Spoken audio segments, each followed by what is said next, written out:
গায়ত্রী, আমি আপনাদের কাছে আবার নিয়ে এসেছি চিকেনের দুটো রেসিপি। দেখুন, ভালো লাগলে লাইক শেয়ার করবেন। কড়াইতে তেল দিয়ে তারপর এখানে ধোসা পাউডার, কর্নফ্লাওয়ার, চাট মশলা, লাল লঙ্কার গুঁড়ো আর হচ্ছে তার ভিতরে চিকেন মশলা। এভারেস্টের চিকেন মশলা কিনতে পাওয়া যায়, যে কোনো চিকেন মশলা দেবেন। চাট মশলা হবে। এরপরে এই মাইক্রোওভেন, এটা ফ্রোজেন মানে ছোট করে শুধু যেটার মাংসের হাড়গুলো ফেলে দিয়ে এটা আমি মাইক্রোওভেন এটা রেখে দিয়েছিলাম ডিপ ফ্রিজে। তার একটা বরফ জমে গেছিলো, তাই মাইক্রোওভেনে 2 মিনিট ঘুরিয়ে নিয়েছি। 2 মিনিট ঘোরানোর জন্য বরফটাও কেটে গেছে। ডিপ ফ্রস্ট করেছি যেটা মাইক্রোওভেনে। তারপরে মাংসটাও সেদ্ধ হয়ে গেছে। দেখুন, হাত দিয়ে টানলে পরে মাংসটা ছিঁড়ে বেরিয়ে আসছে। মাংসটাও সিদ্ধ হয়েছে, বরফটাও মানে গলে গেছে। এরপরে সব মশলাগুলো দিয়ে ভালো করে মাখলাম। একটু বেসনও দিয়েছি, 1 চামচ বেসন দিয়েছি। আমি দেখাতে ভুলে গেছি, একটু বেসন, যতটা জল আছে এরপর একটু বেসন দিলাম এর ভেতরে। আর অবশ্যই গুঁড়ো যে মশলা আছে, ধোসা পাউডার যেটা বলে, সেই পাউডারটাও দেবেন। আর কর্নফ্লাওয়ার, এটা দিয়ে ভালো করে মাখা হলো। মাংসটা এমনিতেই সেদ্ধ আছে, আর এই জিনিসগুলো দিলে তেলটা ধরবে না। তেলের ভিতরে দিলে, যে তেলে দিয়েছেন পুরো তেলে সেদ্ধ হয়ে যাবে। মানে এত সুন্দর সেদ্ধ, পুরো চিকেন পপকর্ন যেটা হয় সেটার মতনই খেতে হয়। এটা ভাজা হয়ে গেল। 1 কেজি মতন চিকেন আছে এর ভেতরে। দেখুন, মাংসটা পুরো সেদ্ধ, যেমন আপনারা শুধুও খেতে পারেন এটা। এরপরে এই আলুটাও একটু সেদ্ধ করা আলু, এটাও মাইক্রোওভেনে 1 মিনিট ঘুরিয়ে নিয়েছি। 1 মিনিটের মতন সেদ্ধ হয়ে গেছে। আর ওই মশলাটাতে এরপরে এর ভেতরে একটু গাজর, বিন আর এটা হচ্ছে ব্রোকলির যে অংশ সেটা, এগুলো সব হালকা গরম জলে হালকা একটু সেদ্ধ করা আছে। গরম জলে রেখেছি, নোংরাটাও কেটে গেছে আর হালকা একটু সেদ্ধ হয়ে গেছে। প্রতিটা জিনিসই সেদ্ধ করা হালকা, খুব সামান্য জলে সেদ্ধ, ফোটানো হয়নি কিন্তু পুরো সেদ্ধই। তাই মটরশুঁটি, ব্রোকলি এত কিছু দিলাম। এবার ওটা একটু ভাজার পরে পেঁয়াজটাও দিলাম। পেঁয়াজটাও খুব হালকা সেদ্ধ হবে, ভাজা হবে না। সব কিছুই এরকমই, এগুলো না হালকা সেদ্ধ, পেঁয়াজটা একদম। এরপর এটা আলাদা জায়গায় তুলে রাখলাম। তুলে একটু তেল দিয়ে কালো জিরে ফোড়ন দিলাম।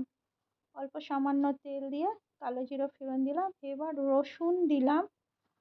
রসুনটা আর পেঁয়াজ দিলাম। এই রসুন আর পেঁয়াজটা একটু ভালো করে ভাজবো।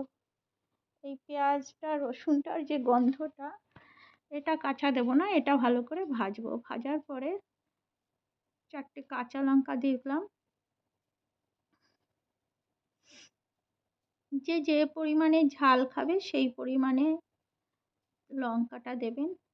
আর টমেটো, অনেকটা টমেটো, 3টে টমেটো দিয়েছি। কারণ এই টমেটোটা দেওয়ার কারণ আছে, আমি এটা সস দিতে পারতাম কিন্তু আমি বাইরের সসটা দিতে চাইছি না। এখন টমেটোর দামটা কম, টমেটো, ক্যাপসিকাম, মানে এখন সবজির দামটা খুবই কম অন্য বছর। আর শীতকালে সবজিটাই সব থেকে ভালো, এইসব রান্না ভালো করা যায়। এরপর একটু আদা দিলাম, কুড়িয়ে দিলাম আদাটা, ভালো করে নাড়ালাম। একটু সোয়া সস দিলাম এর ভেতরে, আর টমেটোর জল যেটা ছিল সেটা ছাঁকনিতে ছেঁকে দিয়ে। এরপরে এইটা এরকমই, এর বেশি ভাজার দরকার নেই, এটা সেদ্ধই। এটা জল আপনা থেকেই জল ঢেলে দেব। আর ওই জলেই পুরো টমেটোটা পুরো ভরে যাবে, এটাতেই রান্না হয়ে যাবে। জলটা ফুটছে, ফুটতে ফুটতে বাকি সব এটা কর্নফ্লাওয়ার দিলে একটু ঠিক হবে জিনিসটা। আর এটা হচ্ছে চিকেন মশলা, এটা দিয়ে দিলাম। এবার সবজি সব ঢেলে দিলাম। পুরো সব সবজি একদম সেদ্ধ হয়ে কিছুক্ষণ ঢেকে রাখলে 10 মিনিট এটা রান্না হয়েই যাবে। একটু যতটা নুন লাগবে নুন দিলাম, একটু ম্যাগি মশলা আছে সেই ম্যাগি মশলা দিলাম।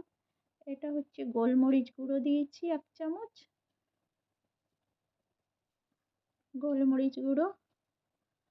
আর এবারে আপনার পুরো চিকেনটা দিয়ে দিয়েছি। এটা 1 কেজি মতন চিকেন আছে। চিকেনগুলো একটু কর্নফ্লাওয়ারের জল একটু দিয়ে দিলাম। এটা স্যুপ মশলা, এটা আলাদাভাবে করব। এই স্যুপটা আমি এটা দিয়ে স্যুপ তৈরি করব।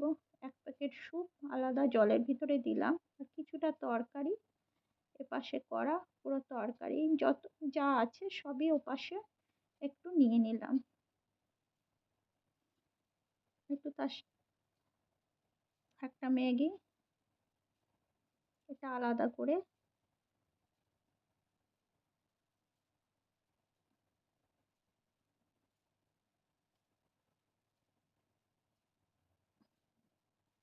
এই স্যুপ মশলাটা ঠিক হয়ে যাবে। এই প্রেসারে দিলাম, ওইটা প্রেসারে একটা সিটি আছে পুরো। আর এটা হচ্ছে ম্যাগি স্যুপ যেটা বলে, সেইভাবে করা হয়েছে সব রকমের সবজি দিয়ে।